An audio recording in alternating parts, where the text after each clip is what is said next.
Hi, my name is AD and this is 3HM Studios. We're a small team of independent games developers working on titles for retro platforms such as the Commodore Amiga and also modern platforms. Today I'd like to share with you a game called Cryo Corps that we're developing for the PC to release on Steam. It's a top-down 2D squad management game, 4 players, and I'll take you through a few of the levels just to give you an idea of how it plays. I'd be grateful for your feedback and your comments, and obviously if you go to the website 3hm.co.uk, please feel free to support, donate. We've got Patreon on there, buy me a coffee. It's really appreciated, and let's get into it. So we've got credits that'll be completed later, so we're going to start game. So right now it defaults to mission number 9. I've got a few on here, so we've got a load save system. So we've got 3 slots. Essentially between every level you'll come to the briefing screen where you'll get the tactical layout, the gameplay tension, summary and the objectives for the level. And on here you can either reload an existing save or you can save your progress to date and then come back to it at another point. The save games are time and date stamped and level stamped, so it'll be easy for you to go back to your latest progress. But let's just click in the open area to cancel that, and let's get into level 9 for starters. Okay, so if you click anywhere on the screen, you can see that Agent 1 is selected here. And this is our agent selection panel, so if we pick Agent 2, and likewise we can control our different agents here. So normally in the gameplay you can go it alone, you can take one agent in, but you don't need to, you can position them tactically. The idea is you start with 5 cryopod, reserve Cryo Cops here in the corner, but if you collect these cryopods during the game, which is one of the objectives, you can see it adds further reserve Cryo Cops to our what effectively is lives down here. And we've got our information panel, so it tells us the mission level, the active enemies, the selected agent number, how many we've got in reserve down here, how many pods we've collected out of how many there are, so we've picked up 1 of 11, how many rockets are remaining. Now that will become relevant later on in the game. You start off collecting the cryopods and killing the enemies, the enemy drones, but as you progress through the levels you will see that you can pick up rockets which you can use to destroy certain wall tiles to get to areas that are otherwise blocked, and also you'll be able to collect mines, landmines. So you will be able to pick up packs of 2 landmines and place them at tactical points throughout the game to allow enemies to walk over them and neutralise the threat. You do need to be careful because you can walk over them as well and it will kill your own players. So you need to give some thought to that, because if you block an exit where you might need to back off during a firefight, then if you need to walk over a landmine that's in the way, it's going to kill you. So let's click through here. It's a pretty simple level. There's a good mix of open plan levels and also levels with narrow corridors, such as this level. There's also levels with outposts. So the zone that we started in at the top of the game, this is a safe zone. So you can't shoot enemies from here and you can't be shot while your player is in here. So later on in the game there's outposts where you might have one of these safe zones in the middle of the map, and if you group your players into that area, then you've got a safe zone where you can replan your next points of attack. So we can select a player either through the agent selection panel, or we can just click on the player on screen, whichever you find easiest. So let's engage some of our enemy drones. We've got a bit of intelligence written in here, so they will chase, but they will also back off as well. Oh, that one's got me, so I've respawned back in the safe zone. It's deducted one of my reserve Cryo Cops. Let's go back down there. And we've got a run and what we call a run and gun feature. So while you're moving, you can physically shoot while you're moving in any direction. Seemed like the best combination to between movement and gameplay.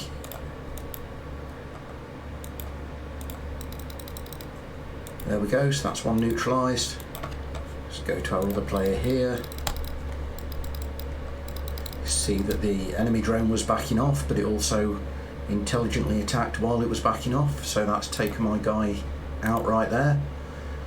So that gives you an idea. You can see the screen scrolls, so when you start the game level 1 it's a single screen map, but as you progress the maps become more complicated. Not with as many walls in, as I say, some are open plan, different styles, but it will scroll with your active player. So let's press escape and exit out. Quit will exit to desktop, but let's go in and load another save. Level 11 is one of the recent saves where we first introduced rockets after the first 10 levels. So again, you can see you've got different objectives, gameplay information and the tactical layout. Feel free to pause the video if you want to read those. And here you can see we've got a rocket icon down here, so that's a collectible. Now if I can sneak through here, no I can't, we both shot each other. The bullets are not infinite, they go about 3 tiles, rockets go twice as far, rockets go about 6 tiles. Rockets won't destroy enemies, rockets are purely at the moment designed to destroy walls, destructible walls. Destructible walls will have a different graphic to normal walls, so you'll be able to identify them. We can now see that here are, let's just get rid of that enemy. Here our rockets remaining are now 3, you get 3 rockets per collectible. And if I hold down the right mouse button fires by the way when you click, left mouse button moves the player, and then holding down the right mouse button and pressing the left will fire a rocket. So if we go down here for example, you can see these walls in the bottom left are a different type of wall. So they are destructible walls. So if we come down here, we can destroy those with rockets in order to get to the cryo pods. And as usual, it adds a cryo pod to our Cryo Cop reserves and updates our information on the left. So various levels. What I'll do is I'll break the video in a minute and I'll restart with the first couple of levels in the game to show you, and I'll just edit that out so it's seamless when I publish the video. So load, just a demo here if I wanted to save. If I go to save, currently level 11, so if I go to level 9 and save over that, come back to start game, go to load level, and you can now see level 11 has replaced level 9 and updated the time and date stamp. So I will quit out of that now. In fact, no I won't, I will show you landmines on level 16. So again, if you want to pause it and read the level information here, you can do.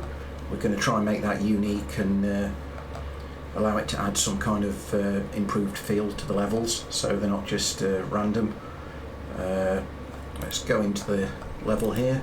We've got a larger safe zone, and we've got some new tiles for walls. These are not destructible, it's just additional graphics. These are destructible here, so there's some rockets further down the map that we can use to destroy these blocks and get to these 2 cryopods. And you can also see our landmines here. So let's leave this guy up here in order to go to the right on the map, and let's take this guy down here to get our landmines. If you collect the landmines, they become available to any active player in the group, so it's not just the player that collects them, and they don't get lost with that player if that player dies. So you can see now in the information panel, mines available 2, you get 2 per pickup. And firstly I'll show you how that works with an enemy. So if you press space on any tile adjacent to the player, that includes diagonally or above and below, left and right. Let's try and taunt. Oh, damn it, I walked over my own landmine. So that's a good example of how you can kill yourself if you tread on your own mine. So we've still got one mine available, one mine left. So this time let's see if we can taunt this enemy into... There we go. So the enemy's tried to follow us and he's walked over the landmine and he's been neutralised. So that should give you a good idea of how landmines work. And then if I scroll to the right here, my mic's in the way so I can't see the screen as easily. I'll actually need to go around the top way. And you'll be able to see there's also rockets on this level.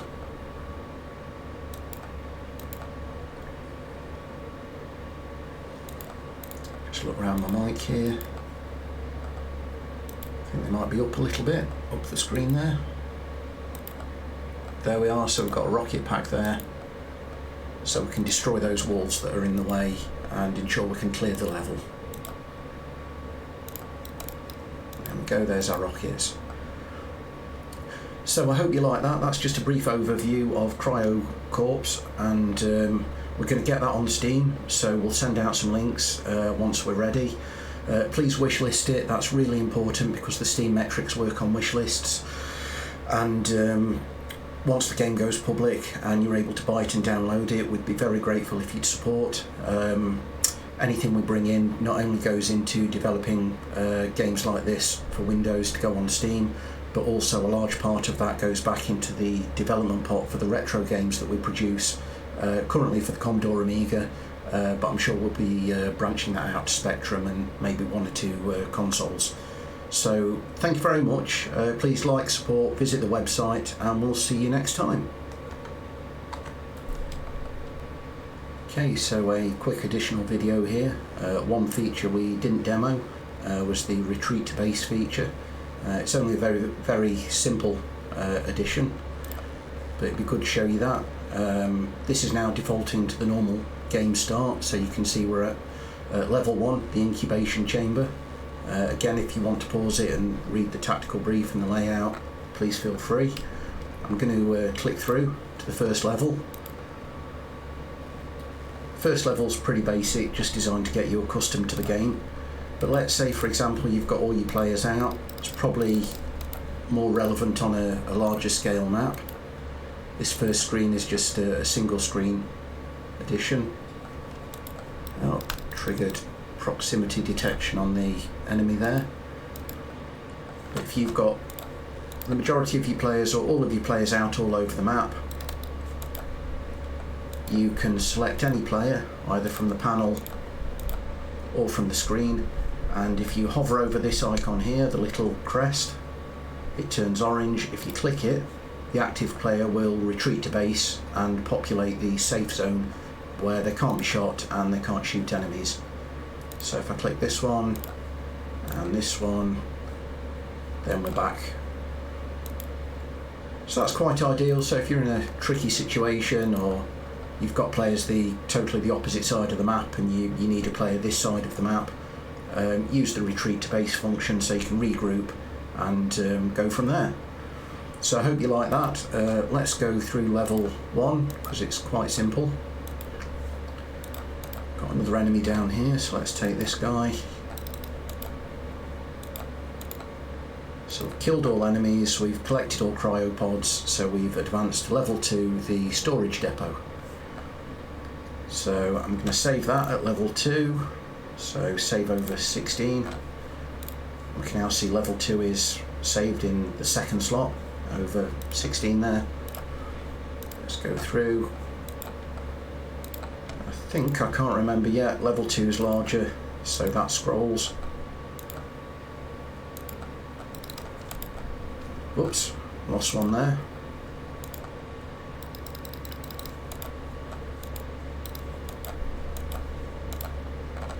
And let's collect our cryopods. And the nice thing is the game's not super easy, but it's not too difficult, at least not right now. Obviously we can We're going to make a lot more levels, level maps for the game, so there'll be a good mix, open plan and otherwise. So I'm sure there will be harder levels. We specify the number of enemies per level. The enemies are not random. We spawn them in particular locations. But again, this is just level 2, so another one designed to get you accustomed to navigation, firing. We've got an outpost here, so this is what I mentioned earlier. So you can put your player into the outpost area and he can't be attacked. Also, you can't attack enemies when you're in an outpost, so if I taunt this enemy, go into the outpost and the fire can't affect me. Likewise, I'm clicking the right button now, I can't shoot the enemy, because otherwise you'd lure all the enemies to your base, sit in the safe zone and pop them all off one by one, and there'd be no challenge. But I'm going to come out on this side, there we go, and I'm not sure what's left. Let's have a look. Yeah, there's one over there. But it is tricky. Some locations you can see I've died a couple of times, and obviously I know the mechanics really well. But you've still got to be on your toes, have a good mouse, and you know, shoot, fire, retreat, advance, shoot, fire. It's not the kind of game where you can just walk up to an enemy and just kill them straight away. You do have to put some amount of thought into it, and kind of positioning your team before you attack is often a good one. Firstly, because then if you lose one of your players, you've got another one exactly in the same location, so you don't have to bring another player over from the original starting point. But two, if you've got multiple enemies, then you can kind of strategically, if I had enemies down here in the bottom right, then I can strategically box them in before I start advancing and attacking. I'm just going to go down here. My information panel says 4 out of 5 pods collected, active enemies 0. So we know we've killed all the enemies, but we know we've got one pod left, which I think is probably in the top right here, because I've not been in the top right, I don't think. There it is. And once we've collected that, we should advance to, we're on mission 2, mission level 2. So now we advance to mission level 3, the Cryo Labs hub. And there we go. So I hope you like that. As I say, visit the site, like, support, and we'll see you next time. Thanks.